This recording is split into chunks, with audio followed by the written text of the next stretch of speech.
Okay, hello students. Today we will talk about human digestive system. In this lecture we will learn about human digestive system. हमारे यहाँ हमारे humans में digestive system कैसे work करता है इसको हम इसमें समझेंगे. ठीक है, देखिए मैंने यहाँ पे एक इसको रिप्रेजेंट करने के लिए एक लाइन डायग्राम बनाया हुआ है. ये आपको ह्यूमन डाइजेस्टिव सिस्टम को शो कर रहा है. ठीक है, तो सबसे पहले देखिए हमें ये जानना ज़रूरी है कि न्यूट्रिशन क्या होता है. What is nutrition. न्यूट्रिशन कहते किसे हैं. तो न्यूट्रिशन देखिए, हम कोई भी फूड कंज्यूम करते हैं तो उस फूड को हम डायरेक्टली इसको कंज्यूम नहीं कर, उसको हमें बॉडी सेल्स जो होते हैं वो कंज्यूम नहीं कर सकती हैं. उस न्यूट्रिशंस को हमें पहले ब्रेक डाउन करना होता है सिंपलर सब्सटेंसेस में. ये सिंपलर सब्सटेंस ही एब्जॉर्ब होते हैं सेल्स में. अगर ये सिंपल सब्सटेंस में ब्रेक डाउन ना हो तो हमारे सेल्स इसको एब्जॉर्ब नहीं कर सकती है, उसे एब्जॉर्ब नहीं कर सकती है. इसलिए हमें डाइजेस्टिव सिस्टम ज़रूरी है. तो डाइजेस्टिव सिस्टम का पर्पस क्या है, न्यूट्रिशन को ब्रेक डाउन करना सिंपलर सब्सटेंसेस में. तो देखिए यहाँ पे सबसे पहले क्या होता है, हम कोई भी फूड क्या करते हैं, इनटेक करते हैं तो वो हमारे कहाँ माउथ में आता है, उसे हम कहते हैं ओरल कैविटी या बक्कल कैविटी. ठीक है, जो हमारा स्पेस है between our jaws, this is our buccal cavity. ठीक है, या ओरल कैविटी. तो हमारा जो डाइजेशन है वो सिंपली माउथ से ही स्टार्ट हो जाता है. जैसे हमने फूड इंजेशन किया, माउथ में रखा, यानी उसको इस प्रोसेस कहते हैं इंजेशन ही जैसे किया और अप टू वहाँ से ही हमारा प्रोसेस स्टार्ट हो जाता है. तो जो पूरा नेटवर्क है, पूरी कैनाल होती है जो आपके माउथ से स्टार्ट हो जाती है अप टू एनस. तो ये पूरी कैनाल, पूरी नेटवर्क को हम कहते हैं एलिमेंट्री कैनाल. ये पूरी कैनाल होती है जहाँ से फूड पास होता जाता है और डिफरेंट स्टेजेस से होता जाता है. फाइनली जो एक्सक्रीट मटेरियल होते हैं, फैसेट मटेरियल्स होते हैं, वो हमारे बॉडी से बाहर हो जाते हैं. इन पूरे सिस्टम को हम एलिमेंट्री कैनाल कहते हैं. ओके, सो एलिमेंट्री कैनाल के डिफरेंट स्टेजेस हैं. सबसे पहले हमारा माउथ यानी बक्कल कैविटी या ओरल कैविटी, जहाँ पे हमारे टीथ होते हैं, हमारी टंग होती है और वहाँ पे ही हमारा सलाइवा सीक्रेट होता है सलाइवरी ग्लैंड से. यहाँ पे सलाइवरी ग्लैंड भी प्रेजेंट होती है. इसके बाद फूड आपका मूव करता है स्टमक के लिए. स्टमक के लिए कैसे जाएगा, ये ओसियोफेगस एक फूड पाइप होता है.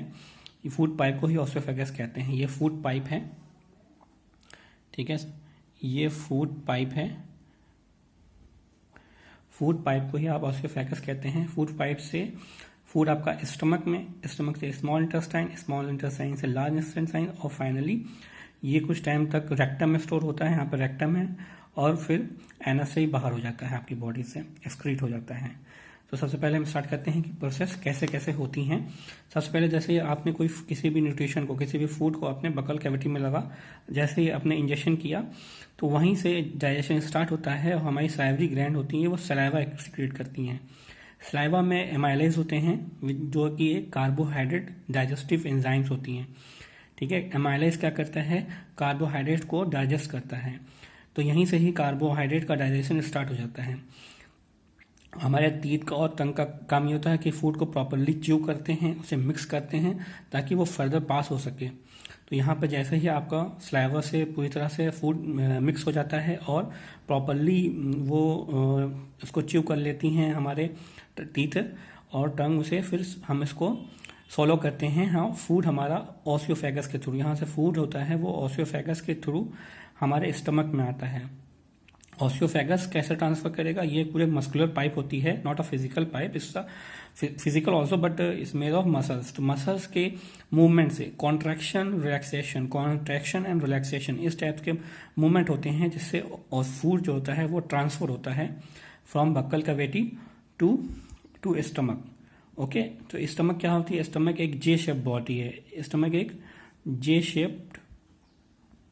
शेप बॉडी है. ओके, और ये सबसे वाइडेस्ट पार्ट होता है हमारे एलिमेंट्री कैनाल का. सबसे वाइडेस्ट पार्ट है हमारे एलिमेंट्री कैनाल का.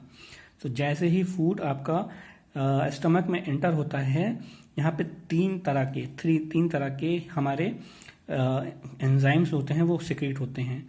एक तो सबसे पहले हाइड्रोक्लोरिक एसिड.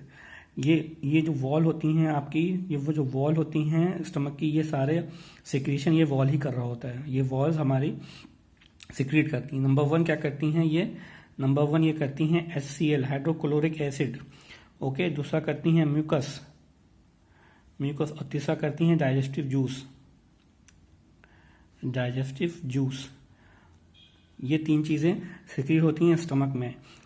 म्यूकस क्या करता है, म्यूकस ये जो इनर वॉल है स्टमक की उसको प्रोटेक्ट करता है HCl से, because HCl is a acid.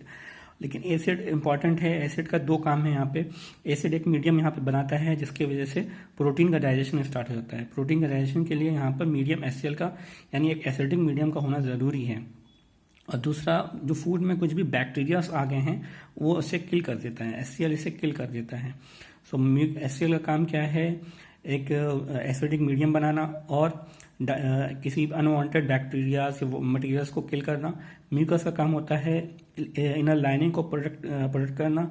और डाइजेस्टिव जूस होता है ये आपके प्रोटीन पैक करता है, प्रोटीन पैक होता है। इसमें एंजाइम होता है पेप्सिन, याद कर लिए, डाइजेस्टिव जूस में एंजाइम होता है पेप्सिन।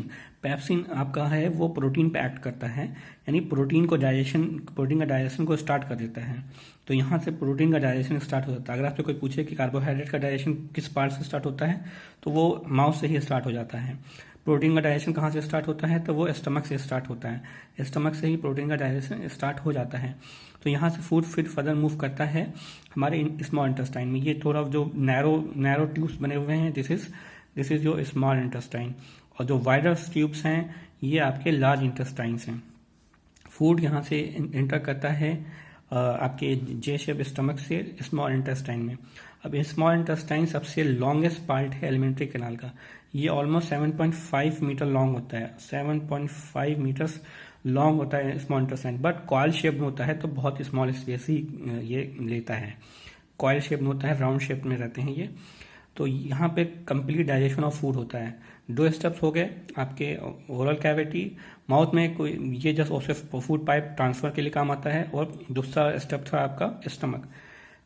थर्ड स्टेप है स्मॉल इंटेस्टाइन, ये बहुत इंपॉर्टेंट है। फूड यहाँ पे काफ़ी टाइम तक रहता है और कंप्लीट डाइजेशन ऑफ फूड होता है, यानी सारे कंपोनेंट्स जो हैं कार्बोहाइड्रेट, प्रोटीन और फैट्स, ये तीनों कंपोनेंट्स जो होते हैं यहाँ पर डाइजेस्ट हो जाते हैं।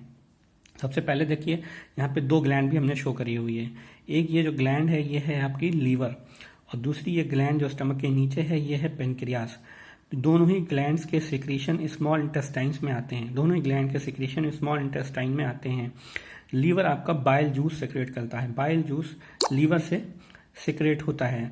ओके, और ये पहले स्टोर होता है गॉल ब्लैडर में, जहाँ ये स्टोर होता है एक सैक होता है स्मॉल सा, इसे कहते हैं गॉल ब्लैडर। गॉल ब्लैडर में ये पहले बाइल जूस स्टोर होता है और फिर एज पर नीड ये सिक्रीट होता है स्मॉल इंटेस्टाइन में।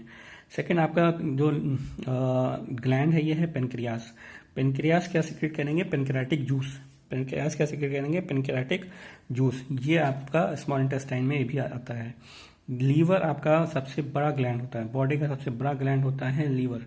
ओके, तो ये सारे जूस जैसे ही स्मॉल इंटेस्टाइन में आते हैं ये तीनों कंपोनेंट पे, फैट, प्रोटीन और कार्बोहाइड्रेट पे एक्ट करते हैं।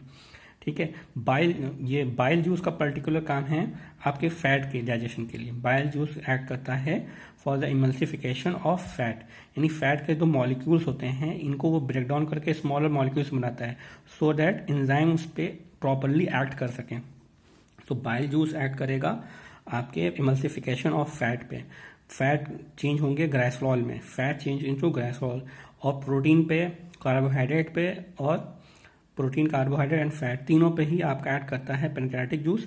और एक इसमें इसकी जो वॉल्स होती हैं स्मॉल इंटेस्टाइन की, ये एक इंस्टेंटाइनल जूस भी देती हैं। यानी 3 कंपोनेंट्स हैं, एक बाइल कंपोनेंट से होता है, मतलब जो लीवर से आता है, एक पेनक्रियास से आता है, एक स्मॉल इंटेस्टाइन की वॉल भी सिक्रेट करती है। ये सारे जो होते हैं फूड के डाइजेशन को कंप्लीट करते हैं। तो यहाँ पे तीनों चीज़ नोट कर लीजिए। आपका जो फैट होता है ये आपका ग्लाइसरॉल में कन्वर्ट हो जाता है। प्रोटीन आपका अमीनो एसिड्स में कन्वर्ट हो जाता है, अमीनो एसिड में कन्वर्ट हो जाता है। और आपका कार्बोहाइड्रेट्स तो ग्लूकोज में कन्वर्ट होगा। ये तीनों प्रोसेस यहाँ पर कंप्लीट होती हैं। इसके बाद देखिए एब्जॉर्प्शन का स्टेप आता है। यानी अब जो ये जो स्मॉलर मैंने बताया था आपको कि जो फूड होते हैं वो हमारे इन्हीं कंपोनेंट्स के बने होते हैं, या तो वो आपके प्रोटीन होंगे या फैट होंगे या कार्बोहाइड्रेट होंगे। इनको स्मॉलर सिंपल मॉलिक्यूल्स में ही को ब्रेक डाउन कर लेना, तोड़ लेना ही डाइजेशन है। तो ग्लाइसरॉल, ग्लूकोज, अमीनो एसिड्स ये फॉर्म में आ गए हैं कि जब सेल इनको कंज्यूम कर सकता है। तो स्मॉल इंटेस्टाइन्स में क्या होते हैं, इनर वॉल्स में स्मॉल वेलीज होती हैं, स्मॉल्स प्रोजेक्शंस होते हैं, हेयर लाइक प्रोजेक्शंस होते हैं, जहाँ पर कैपिलरीज जो होती हैं प्रेजेंट होती हैं, और कैपिलरीज में बहुत माइन्यूट वो ब्लड वेसल्स होती हैं जहाँ पे एब्जॉर्प्शन हो पाता है because of the large surface area. Surface area बहुत होता है, इसलिए एब्जॉर्प्शन यहाँ भी न्यूट्रिशन का स्मॉल इंटेस्टाइन में हो जाता है। इसके बाद फर्दर फूड मूव करता है लार्ज इंटेस्टाइन में। लार्ज इंटेस्टाइन का काम होता है कि कुछ जो रेस्ट मटेरियल्स हैं, सॉल्ट्स हैं, वाटर है एक्सेस, उसे एब्जॉर्ब कर लें। उसके बाद फूड स्टोर हो जाता है रेक्टम में to wait the signal from the brain to get excreted from the body. यहाँ से वो वेट करता है, जैसे ब्रेन से सिग्नल्स आते हैं कि नया फूड आ रहा है, तो ये जो रेक्टम में स्टोर्ड वेस्ट फूड है, वेस्ट मटेरियल जो बाकी रह गया है आफ्टर एब्जॉर्प्शन, इसको एनएस के थ्रू बॉडी से बाहर कर जाता है। इसको एक्सक्रीशन कहते हैं। यहाँ इंजेक्शन था, यहाँ एक्सक्रीशन है, यहाँ एक्सक्रीशन हो जाता है। तो इस तरह से ये प्रोसेस आपकी डाइजेशन की कंप्लीट होती है। मैंने आपको ब्रीफली एक्सप्लेन किया है, मेन पॉइंट्स आपको मैंने एक्सप्लेन कर दिए हैं। यहाँ पे इस तरह से आपका ह्यूमन डाइजेस्टिव सिस्टम कंप्लीट हो जाता है। Okay, thank you.